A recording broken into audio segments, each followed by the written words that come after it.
I'm here again with Robert Morgan, the author of the new book, Mastering Life Before It's Too Late.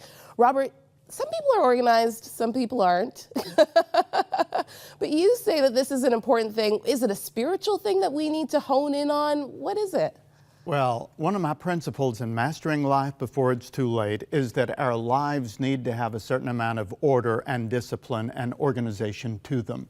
And some people are more organized than others, and there are some areas of my life that are more organized than others. But the key concept here is that we want to be pleasantly productive for the Savior. We want to do what He has called us to do. We don't want to waste our time or to waste our hours. And because of that, we need to have a certain amount of organization. If you cannot find your sneakers, then you can't go for a run. If you can't find your keys, you can't go for a drive.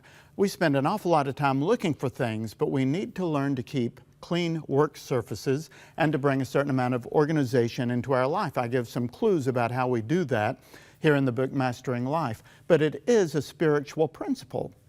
It says in 1 Corinthians chapter 14 that God is not the God of confusion, He is a God of order.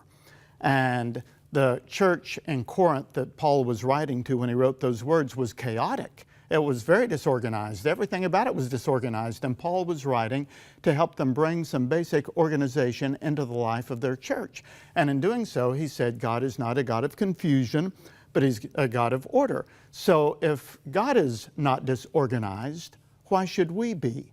And there are some basic ways in which we can bring organization into our lives. Do you know that if you look through the telescope, you see a well-ordered universe? If you look through a microscope, then even on a molecular level, there is organization there. If you study the Bible, it's the best organized book that has ever been written. So what God does, He brings order to.